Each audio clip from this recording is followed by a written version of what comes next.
Hello friends, ఎలా ఉన్నారు friends? Deepavali తర్వాత అదృష్టం కలిసి వచ్చే రాసులు అయితే ఇవే.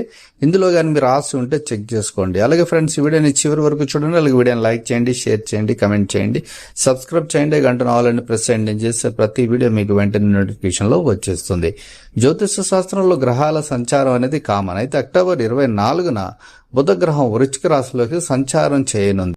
కుజుడు వృశ్చిక రాశిని పాలించడం, ఆ రాశిలోకి బుధగ్రహం సంచారం చేయడం వల్ల 4 రాశుల వారికి ఆర్థికంగా కలిసి రాబోతుంది. ఆ రాశుల్లో ముందుగా కుంభరాశి వారికి దీపావళి నుంచి అనేక ప్రయోజనాలు ఉన్నాయి. వీరు ఏ పని చేసినా కలిసి వస్తుంది. వ్యాపారస్తులు అత్యధిక లాభాలు పొందుతారు.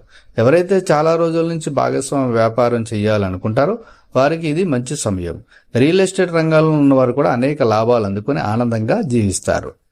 రెండో రాశి మిథున రాశి వారికి అక్టోబర్ 24 తర్వాత పట్టిందల్లా బంగారమే కానుంది. వీరికి ఇంటా బయట సంతోషకర వాతావరణం నెలకొనబోతుంది. అనుకున్న మార్గాల ద్వారా ఆదాయం సమకూరుతుంది. కోరిన కోరికలన్నీ నెరవేరుతాయి. ఆనందకర జీవితం ఉంటుంది.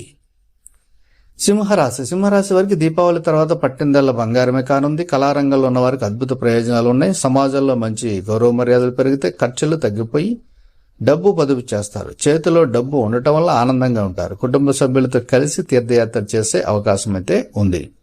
ఇక మీనరాశి వారికి బుధుడు సంచారం వల్ల మీనరాశి వారికి అనేక ప్రయోజనాలు కలగబోతున్నాయి. అక్టోబర్ 24న బుధుడు మీన రాశిలో 2వ ఇంట్లోకి ప్రవేశిస్తాడు. అన్ని సౌకర్యాలను అందిస్తాడు. బుధుని అనుగ్రహంతో కష్టాలు తొలగిపోయి ఇంట్లో ఆనందం, శాంతి నెలకొంటాయి. అనుకున్న పనులన్నీ పూర్తి అవుతాయి. కాబట్టి ఈ 4 రాశుల వారికి దీపావళి తర్వాత అదృష్టం కలిసి రాబోతుంది. ఇందులో మీ రాశి ఉంటే మీకు hats off. Thank you for watching.